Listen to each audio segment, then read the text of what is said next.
오늘도 주님께서 우리에게 귀한 주의를 주시니 감사합니다.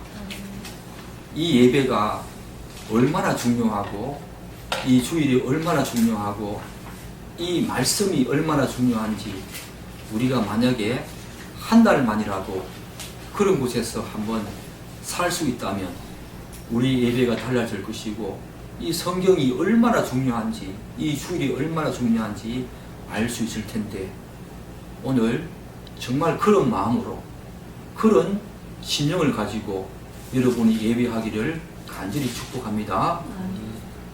오늘은 이혼하지 말라는 제목으로 말씀을 선포하고자 합니다.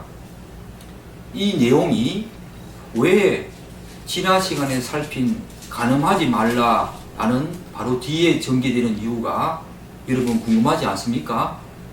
32절에 보면 잘 알 수 있지요. 5장 32절은 이렇게 말하고 있지요. 내가 너희에게 말하노니 누구든지 음행한 이유 외에 아내를 버리고 다른 데 장가드는 자는 간음함이니라. 여기에 간음이란 말이 나오지요. 이혼이란 말과 함께 간음이란 말이 나옵니다. 그래서 우리가 지난 시간에 간음하지 말라라고 하는 제목으로 말씀을 전했는데 예수님께서는 그 간음하지 말라는 이 제목과 함께 이혼하지 말라는 이 내용을 함께 섞어서 함께 엮어서 이렇게 말씀하시는 이유가 음행한 이유 없이 아내를 버리면 그 아내가 다른 사람에게 재혼하게 되면 그 아내도 간음함이요 그 남자도 다른 데에 장가 들게 되면 그 남자도 간음하기 때문에 이 맥락에서 이 이혼하지 말라와 이혼하지 말라를 간음하지 말라 그 뒤에 내용으로 이어서 말씀하신 것 같습니다. 오늘 말씀은 사실 굉장히 조심스럽게 접근해야 될 그런 필요성이 있습니다. 그렇지만 데이빗 웰스는 최고의 설교는 오직 성경의 진리에서 시작하여서 그 말씀을 우리의 삶 한복판으로 갖고 오는 것이 바로 최고의 설교다 이렇게 말하고 있습니다. 저는 과연 지금까지 이런 설교를 했는지 항상 저 자신을 기도의 골방에서 반성해 보는데 그렇지 못할 때가 많이 있었음을 하나님 앞에 고백하지 아니할 수가 없습니다.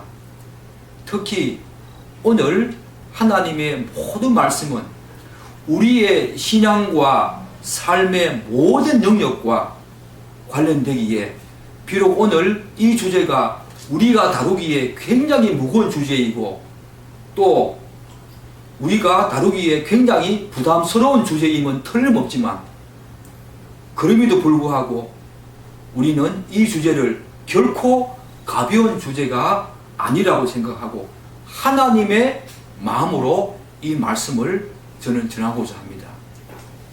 여기에 앉아있는 분은 한 분도 그런 분이 없지만 혹시나 제 설교를 동영상으로 듣고 있는 분 중에서는 혹시나 이혼의 그 과정을 겪었거나 지금 그런 과정 중에 있는 그래서 서로 불행하고 상처를 주는 그런 어떤 사람이 있기도 하기 때문에 또 있을 수도 있기 때문에 저는 이 주제를 굉장히 부담스럽지만 그리고 굉장히 조심스럽지만 그럼에도 불구하고 데이빗 웰스가 말한 것처럼 정말 최고의 설교는 하나님의 모든 진리의 말씀을 우리의 삶의 한복판으로 갖고 와서 우리에게 도전을 주고 우리에게 때로는 위로를 주고 때로는 우리에게 그분의 음성을 듣는 그래서 우리의 삶이 변화되어지고 정말 오직 성경 위에 우리의 신앙과 삶을 반드시 세워야 하기에 저는 이 말씀을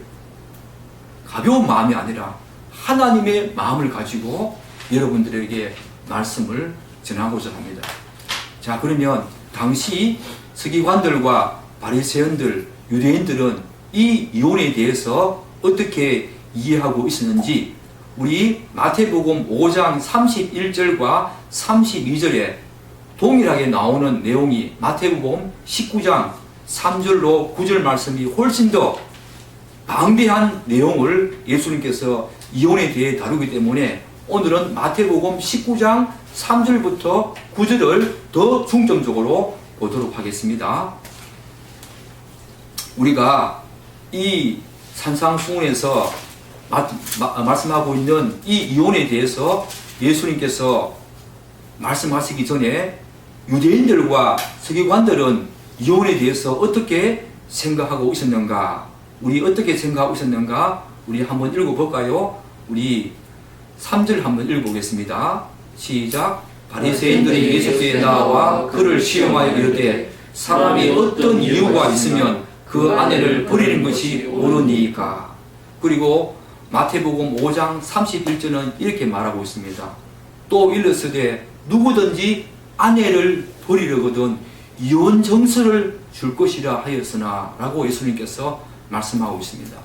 본문 이 말씀은 사실 신명기 24장 1절로 4절에 보면 이혼과 재혼에 대한 하나님의 말씀, 모세의 율법이 나옵니다. 곧 사람이 아내를 맞이하여 데려온 후에 그에게 수치되는 일이 있음을 발견하고 그를 기뻐하지 아니하면 이혼 정서를 써서 그의 손에 주고 그를 자기 집에서 내보낼 것이라 라고 하는 모세의 율법에 근거한 유대인들과 서기관들과 바리새인들의 이혼에 대한 생각이었습니다. 그런데 당시 이 바리새파 내에서도 이혼과 관련한 율법 해석을 두 학파가 서로 다르게 하고 있었습니다. 하나는 힐렐 학파라고 하는 학파가 있었고 다른 하나는 샴마이 학파라고 하는 학파가 서로 이혼에 대해서 경쟁을 서로 하고 있었는데 힐렐 학파의 경우에는 신명기 24장 1절 방금 제가 읽었던 이 부분에 이혼에 해당하는 수치스러운 일, 이것을 유일한 근거가 되는 수치되는 일이 뭔가 하면 명백하게 성적으로 부적절하거나 음란한 것뿐이라고 가르쳤습니다. 반면에 샴마이 학파는 수치되는 일의 범위를 대단히 광범위하게 잡아가지고 정말 성적인 부적절한 이런 행위는 물론이거니와 아주 사소한 것까지도 포함을 시켰습니다. 예를 들면 아내가 요리를 잘못해서 남편의 음식을 태우면 그것도 이혼 사유가 되는 것이었습니다. 이혼 정서를 써주어서 이혼을 할 수 있었습니다. 또한 남편이 아내의 평범한 외모 때문에 혹은 더 아름다운 다른 여자에게 반하게 되어서 아내에게 관심이 없어졌다면 이러한 것도 바로 그 아내에게 부적절한 것, 왜 아내가 다른 여자보다 더 아름답게 가꾸지 못하고 자기 외모에 신경을 쓰지 않았나 라는 그런 식으로 판단을 해서 이런 경우에도 이혼 정서를 써주어서 이혼을 할 수 있도록 그렇게 가르쳤고 그렇게 또 이들은 생각을 했지요. 당연하게 이들은 그러면 힐렐 학파와 샴마이 학파 중에서 어느 학파의 이론을 이들은 따랐겠습니까? 여러분 생각하기에 샴마이 학파지요. 이러한 상황에서 당시 대부분의 바리새인들은 이혼 사유가 그 범위가 훨씬 넓은 느슨한 샴마이 학파의 율법 해석을 따랐습니다. 어떤 이유가 있으면 자기 아내에게 이혼 정서를 써주고 이혼하는 것을 당연히 생각하고 여겼기 때문에 지금 예수님께 이런 질문을 던지고 있는 거지요. 예수님, 그러면 그런 이유에 해당하는 것들이 어떤 것이 있습니까? 라고 지금 묻고 있는 거지요. 어떻게 묻고 있습니까? 5장 31절 제가 다시 읽어볼게요.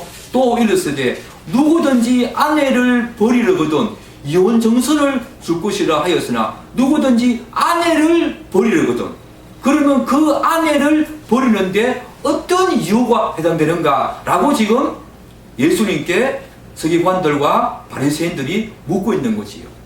그런데 예수님께서는 당시 그 바리새인들의 어떤 질문에 동문서답을 하고 있어요. 이 예수님께 바리새인들은 19장 다시 돌아와서 마태복음 19장 4절에 보면 이 예수님께서는 어떻게 말합니까? 그 19장 3절 그 질문에 사람을 지으신 이가 본래 그들을 남자와 여자로 지으시고 말씀하시기를 그러므로 사람이 그 부모를 떠나 아내에게 합하여 그 둘이 한 몸이 될지니라 하신 것을 읽지 못하였느냐. 그런즉 이제는 둘이 아니요 한 몸이니 그러므로 하나님이 짝지어 주신 것을 사람이 나누지 못할지라 라고 오히려 그들에게 반문을 하십니다. 여러분, 그들은 분명히 이혼 정서를 써주기에 합당한 그런 이유, 이혼의 근거가 무엇인가에 대해서 예수님께 질문을 던졌는데 예수님께서 하신 말씀은 창세기 말씀을 인용하시면서 하나님의 저 창조 사역과 결혼 제도의 중요성을 오히려 반문하시면서 언급해 주십니다. 여기서 우리는 중요한 교훈을 하나 이야기를 해야 되겠습니다. 여러분들에게 예수님께서 언급하신 이 창조 사역과 결혼 제도의 중요성, 이 바리새인들은 이혼 정서를 서두른 어떤 근거가 무엇인가, 그런 것들이 우리가 생각하는 그 근거와 예수님께서 생각하는 그 근거가 서로 다른지 같은지 그걸 알고 싶어서 물었는데 예수님께서는 전혀 다른 내용으로 답을 하십니다.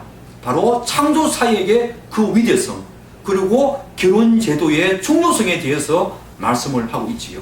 먼저 이렇게 말씀하십니다. 사람을 지으신 이가 본래, 다시 말씀드려서 태초에 그들을 남자와 여자로 지으시고, 여러분 이게 무슨 말입니까? 남자와 여자는 모두 동등한 하나님의 피조물이라는 거예요.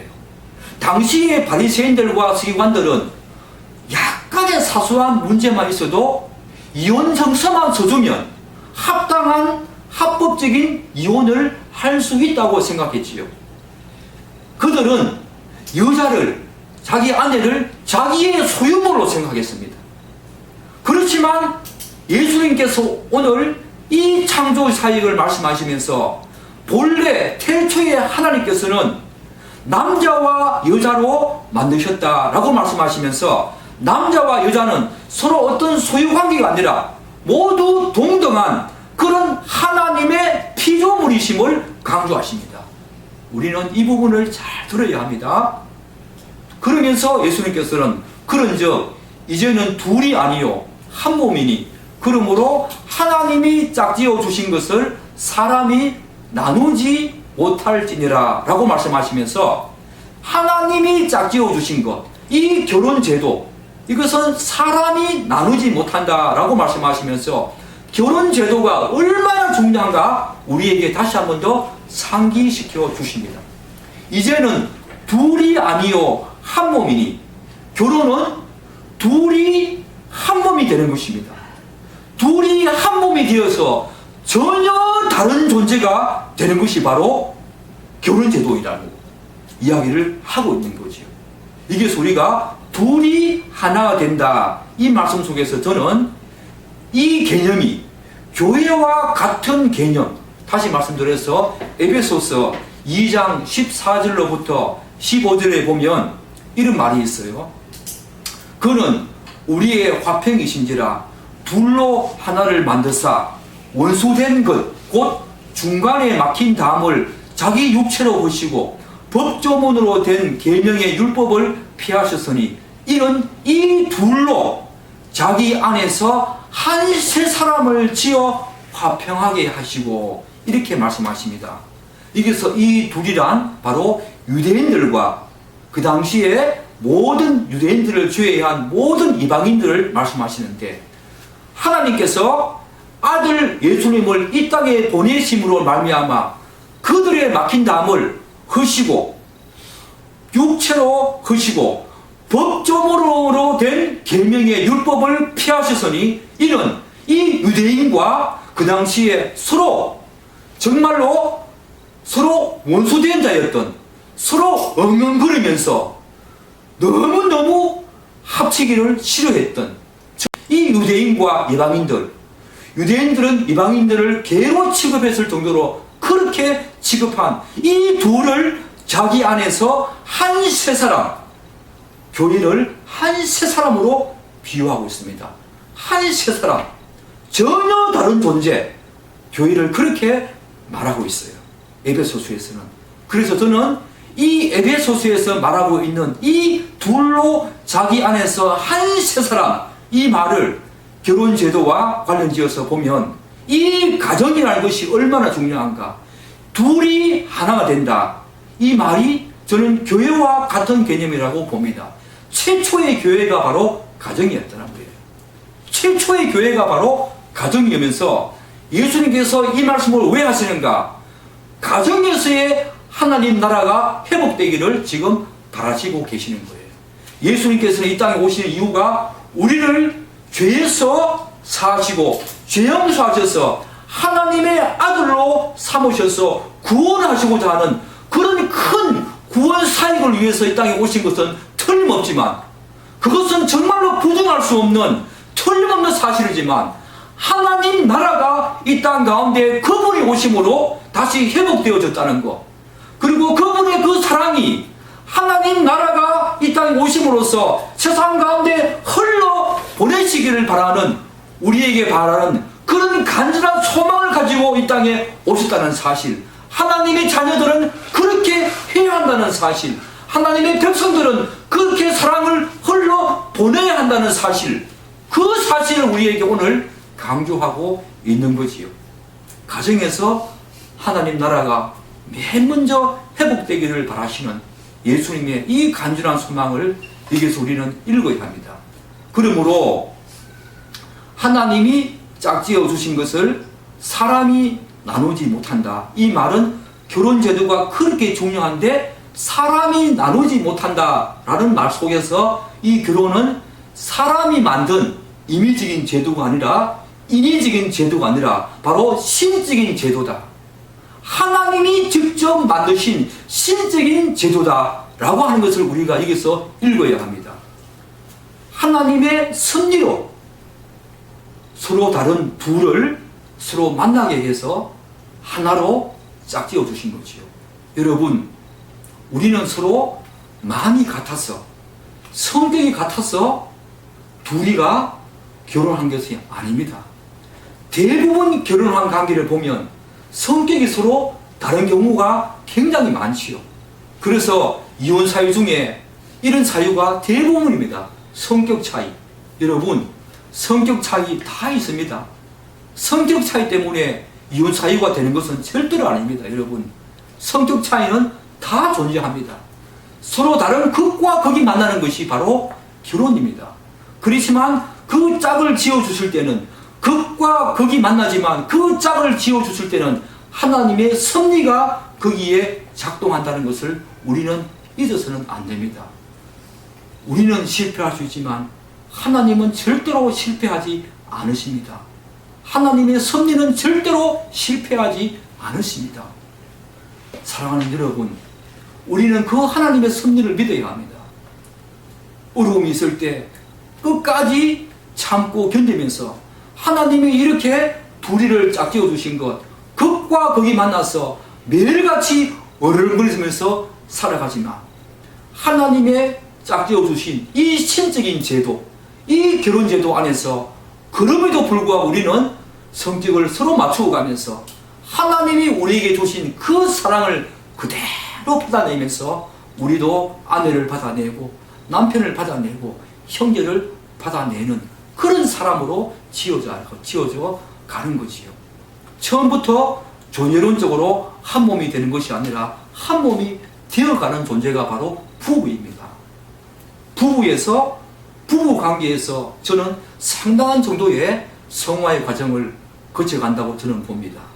여러분이 결혼해서 서로 부부 관계가 깨어지면 그 부부 관계에서 우리가 누리게 되는 풍성함과 부유함은 물론이거니와 그 관계 속에서 성화로 거쳐가는 그 관계의 그 성화로 거쳐가는 그 모든 부분을 다 우리가 망각하고 다 잃어버린다는 사실을 여러분들은 기억해야 됩니다. 가정에서, 부부 관계에서 엄청난 성화가 일어납니다. 서로 받아내면서, 서로 참으면서, 서로 아끼면서, 서로 맞지 않지만 그런 관계 속에서도 서로 담아내면서, 그런 관계 속에서도 아름다운 하나님의 거룩함으로 빚어져가는, 그래서 가정은 최초의 교회이고 그 교회 속에서 우리를 하나님께서는 성화의 과정으로 거쳐가도록 우리를 부부가 되게 하셨고, 그 관계를 절대적으로 하나님이 주신 섭리이기에 사람이 절대로 나눌 수 없다고 예수님은 우리에게 말하고 있는 거지요. 교회를 임의로 파괴할 수 없듯이 결혼제도도 사람이 절대로 임의로 파괴할 수가 없습니다. 여러분, 사랑하는 여러분, 여러분들은 이 사실을 앞으로 결혼할 이 청년들 꼭 기억하시기 바랍니다. 부부관계는 그런 관계입니다. 하나님이 섭리로 맺어주신 관계이고 신적인 그런 제도이기에 그 관계 속에서 정말 하나님이 원하시는 그런 성화의 과정을 얼마나 많이 거쳐가는지 여러분들은 기억하시면서 서로 담아내고 사랑하며 아끼면서 그렇게 살아내기를 간절히 축복합니다. 예수님께서 그러면 이러한 반문에 대해서 서기관들과 바리새인들은 어떻게 반응했는가? 우리 19장 7절, 마태복음 19장 7절 한번 읽어보겠습니다. 읽겠습니다. 여짜오되 그러면 어찌하여 모세는 이혼 정서를 주어서 버리라 명하였나이까? 예수님의 이 해석에 불만을 품었겠지요. 바리새인들은 그렇게 이제 신봉하던 모세의 율법을 덜먹이면서 자기들의 불만을 토로합니다. 그러면 어찌하여 모세는 이혼 정서를 주어서 버리라 명하였나이까? 라고 예수님께 다시 묻습니다. 그런데 이 바리새인들이 예수님께 되물은 이 말씀은 이 신명기 24장 1절과 아주 거리가 먼 상당히 왜곡된 말씀입니다. 신명기 24장 1절을 보면 그 절의 초점은 여기에 있지요. 뭐냐면 이혼 정서를 써주는 근거가 뭡니까? 그에게 수치되는 일이 있으면 이혼 정서를 써주라 그랬어요. 이혼 정서를 써주는 근거에 24장 1절에 초점이 있다면 바리새인들의 초점은 이유와 근거야 어떻게 되었던 간에 이혼 정서를 써주는 그 자체, 즉 이혼할 때 이혼 정서만 써주면 합법적이고 모세의 율법을 지킨 것으로 해석을 했습니다. 이건 잘못된 거지요. 그리고 모세의 율법에는 이혼 정서를 써주어서 버리라 이런 명령하는 말이 없습니다. 그런데 이들은 19장 7절에서 여짜오되 어찌하여 모세는 이혼 정서를 주어서 버리라 명하였나이까? 이렇게 예수님께 묻고 있지요. 얼마나 말씀이 왜곡된 말씀입니까? 모세의 율법은 마지못해 이혼이 할 경우에도 이혼 정서를 써서 자기 집에 내보내라고 했지 그것을 명령한 것은 아니고 그것조차 정말 신종과 신종을 기해야 된다고 말하고 있습니다. 왜냐하면 신명기 24장 4절에 보면 자기 아내가 다른 남자와 재혼을 했는데 그 둘째 남편이 죽었거나 혹은 그 남자가 그 여자와 이혼했다고 했을 때 나중에 다시 그 여자를 자기 아내로 맞이할 수 없다고 말하고 있기 때문에 첫 번째 아내와 이 음행해서 혹은 부적절한 관계로 말미암아 이혼 정서를 주어서 합법적으로 모세가 이혼하도록 했을지라도 그것조차도 신중하게 생각해서 이혼 정서를 써주어서 합법적으로 이혼하라고 말을 했지 명령한다 이런 말씀은 신명기 24장에 없습니다. 얼마나 이 바리새인들과 서기관들이 이 모세 율법을 왜곡했는지 우리가 잘 알 수 있는 대목이지요. 이러한 서기관과 바리새인들의 반문에 예수님께서는 어떻게 또 응대하십니까? 우리 19장 8절 제가 읽겠습니다.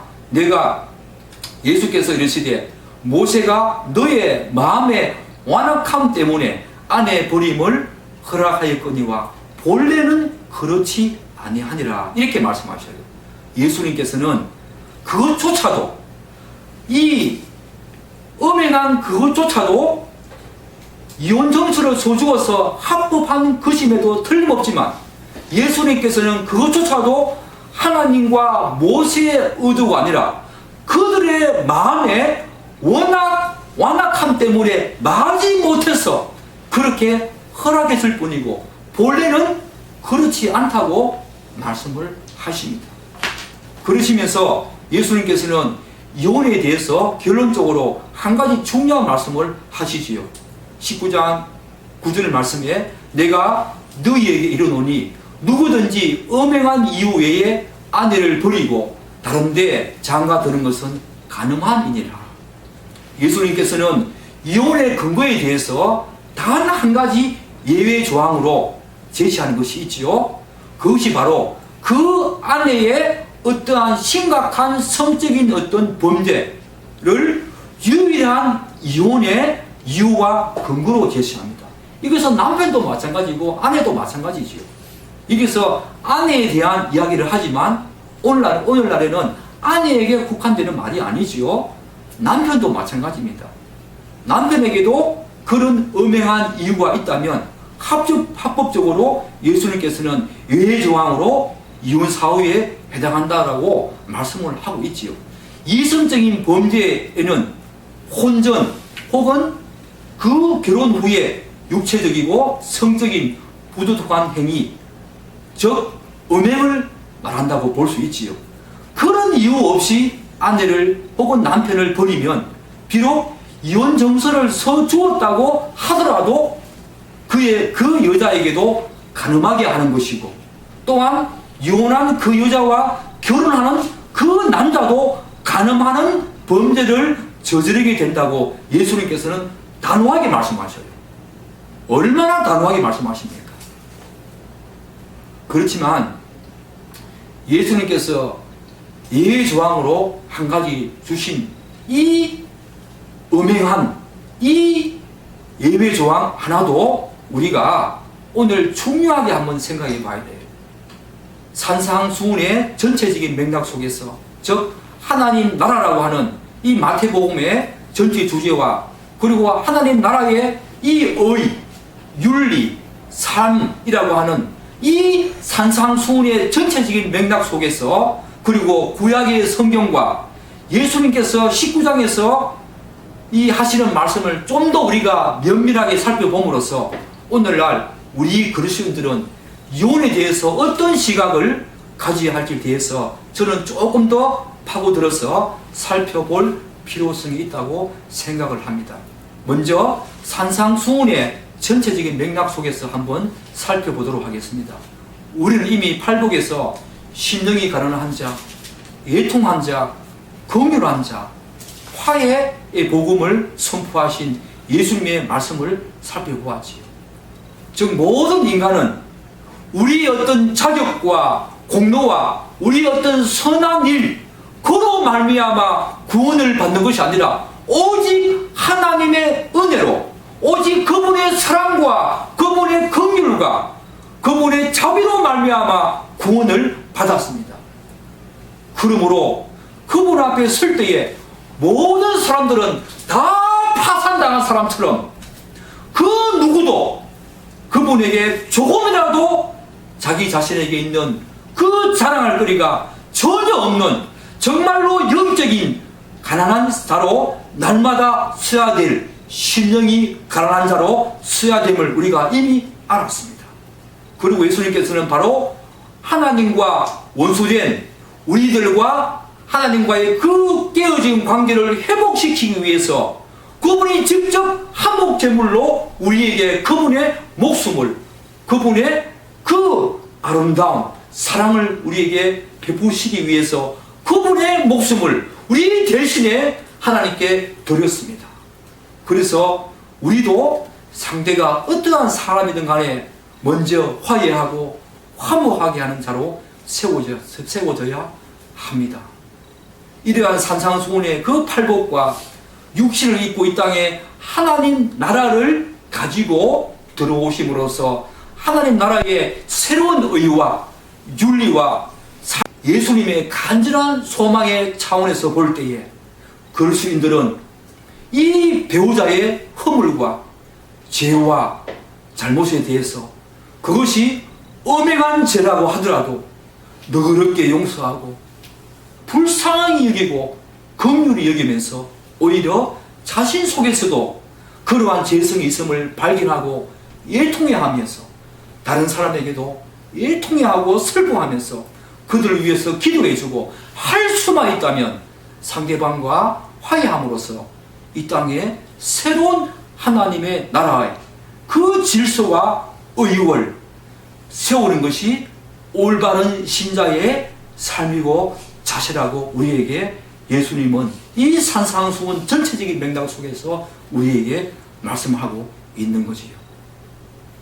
다른 한 가지는 구약의 성경과 예수님께서 오늘 19장에서 하신 말씀 속에서 우리가 살펴보겠는데요. 우리가 너무나 잘 알다시피 성경은 하나님께서 택한 우리들을 신랑과 그분의 신부로 비유하시면서 영적인 연인 관계로 묘사를 하고 있습니다. 그래서 하나님께서는 자신을 버리고 우상을 섬긴 그 이스라엘을 뭐라고 말합니까? 영적으로 가늠한 이스라엘이라고 표현을 합니다. 그럼에도 불구하고 구약성경 전체를 우리가 읽어보면 하나님께서는 그러한 이스라엘을 향해서 그분의 그 사랑으로 그들을 품으시고 용서하시며 구원하시는 모습을 우리는 볼 수 있습니다. 현재 우리도 마찬가지지요. 구원을 받았지만 여전히 우리는 이 세상의 영과 이 사단의 영과 육체의 소에 의해서 살아가는 그런 나약한 존재이기에 날마다 그분 앞에서 죄를 씻지 않을 수 없는 그런 존재입니다. 그럼에도 불구하고 그분이 창세전에 우리를 택하셔서 부르시고 그분의 아들로 삼아주시기 때문에 그분은 끝까지 우리를 견인하시고 우리로 하여금 끝까지 그분을 믿고 따라가도록 하시면서 우리를 그분이 원하시는 성화의 과정까지 분명히 가게 하셔서 하나님 앞에 거룩하고 흠없고 튀어나온 사람으로 분명히 세워질 것입니다. 여러분 이것을 잘 아셔야 돼요. 사랑하는 여러분, 호세아에서는 영적으로 가늠한 이스라엘을 향해서 계속적으로 구애하시고 은혜의 손짓을 내미는 하나님의 사랑을 엿볼 수 있지요. 또한 우리가 19장 마태복음 19장 6절에서 살펴봤듯이 결혼이란 서로 다른 둘이 함께 연합된 겁니다. 우리가 예수님과 연합되어서 예수님께서 누리는 그 모든 것을 우리가 다 누리듯이 이 연합이라는 것은 너무너무 중요한 성경의 교리인데 오늘 결혼이란 서로 다른 둘이 함께 합하여 이 말은 연합한다는 말이에요. 연합해서 하나가 되는 그 부부는 이제 둘이 아니요 한 몸이라는 사실, 특히 결혼제도는 하나님께서 제정하신 신적인 제도로서 하나님께서 짝지어 주신 것이기에 사람이 함부로 나누지 못할 것이라고 선포하십니다. 뿐만 아니라 예수님께서는 어찌하여 모세는 이혼정서를 주어서 버리라 명하셨나이까? 라는 이 바리새인들의 질문에 모세가 너희 마음의 완악함 때문에 버림을 허락하였거니와 본래는 그렇지 않다라고 말씀하셔요. 여러분, 사랑하는 여러분, 이와 같은 차원에서 볼 때 우리 그리스도인들은 이혼에 대해서 세상과 전혀 다른 시각과 관점과 생각을 가져야 한다고 저는 생각합니다. 심지어 배우자의 그 부적절한 행위조차도 신중하고 정말로 다시 한 번 더 생각하면서 우리가 접근해야 될 필요성이 있다고 저는 생각합니다. 우리는 바리새인처럼 이혼의 어떤 합법성이나 근거에 몰두하기 전에 하나님의 말씀과 하나님의 마음을 먼저 떠올려야 합니다. 정말로 하나님의 나라는 그와 같은 이상적인 기준을 철저히 우리에게 요구한다는 사실을 잊지 말아야 합니다.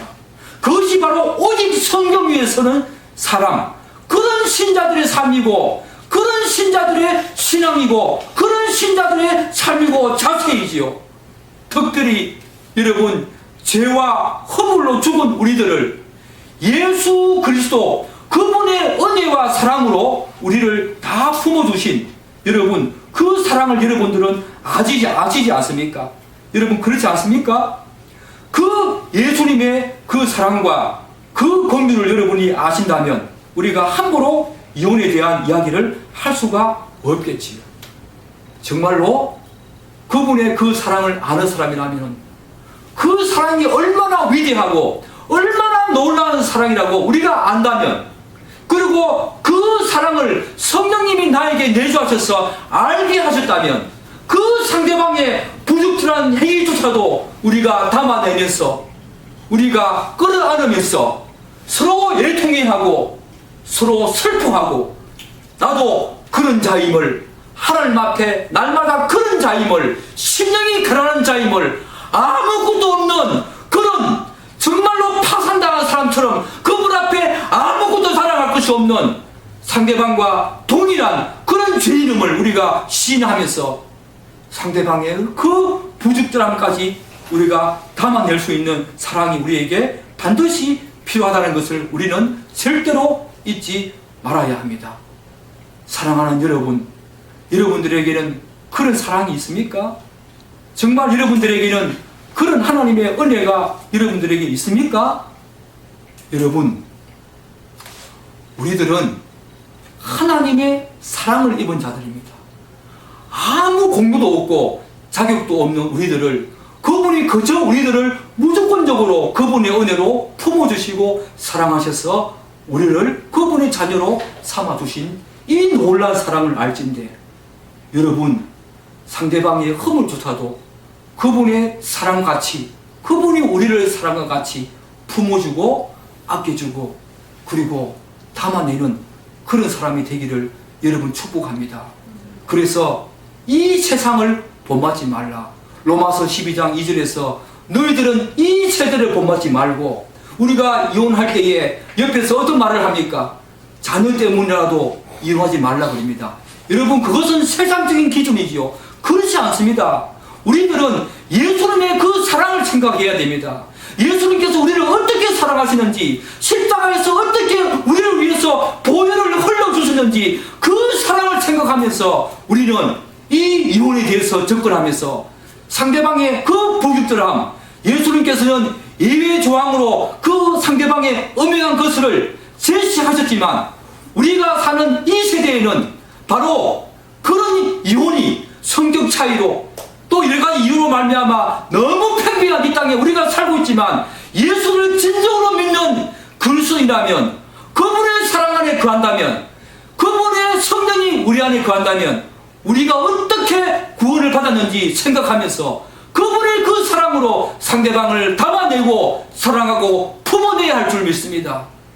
그래서 오히려 상대방이 회개하고 돌아왔을 때에 하나님께서 돌아온 탕자를 그에게 다시 하나님의 아들의 지혜로 높여주신 것처럼 그 아내를, 남편을 사랑하면서 품어내면서 그렇게 살아야 할 줄 믿습니다. 전혀 다른 그리스도인의 의와 그리스도인의 삶과 그 다음에 그 신앙을 요구하시는 이 하나님 나라를 끌고 오신 그분의 그 놀라운, 우리에게 요구하시는 그분의 그 이상적인 기준을 세상의 기준과 판단으로 우리가 모든 삶의 영역에서 우리의 삶을, 우리의 이 생활을 판단하거나 재단하지 말고 하나님의 그 시각으로 하나님이 이 땅에 하나님 나라를 우리에게 요구하신다는 것을 알고 우리는 곳곳에 하나님 나라를 세워야 될 존재인데, 바로 이 가정에서, 그러한 가정에서 다 깨어지고 다 부서진 이 가정 속에, 오늘의 이 가정 속에 우리가 바로 그런 자로 세워져서 가정을 다시 세우고 탓을 일으키고 하나님이 우리에게 요구하시는 바로 그 그리스도의 의와 하나님 나라의 그 백성들의 삶의 자세를 우리는 반드시 견지해야 될 줄 믿습니다. 그래서 에베소서에서 말씀하시는 것처럼 남편들아 그리스도가 너희를 사랑한 것 같이 너희도 아내를 사랑하고 아내들아 교회가 바로 그리스도를 사랑한 것 같이 너희도 남편에게 복종하라 이 말씀을 기억하면서 정말로 우리는 추상적이고 정말 관념적인 그런 사랑이 아니라 예수님께서 우리에게 보여주신 그 역사적이고 실체적인 그 사랑 그 근거 위에서 형제를 사랑하고 형제를 담아내면서 그것이 바로 그리스도인의 삶의 자세이고 구원받은 사람의 확신의 초점이 되는 것입니다. 여러분 요한복음의 요한 1서가 늘 말하듯이 하나님 사랑과 형제 사랑, 아내 사랑 이것이 바로 구원받은 사람의 조건이라고 이야기를 하고 있지 않습니까? 여러분 그런 사람까지 담아내면서 여러분이 이 땅에 전혀 다른 새로운 질서를 세우시고 하나님의 의로 여러분이 오직 성경 위에서 이 말씀 위에서 여러분의 삶과 신앙을 바르게 세우시는 그런 참된 정말로 참된 이 땅을 다르게 살아내는 그런 그리스도인 되기를 주님의 이름으로 간절히 축복합니다. 아멘. 기도하겠습니다.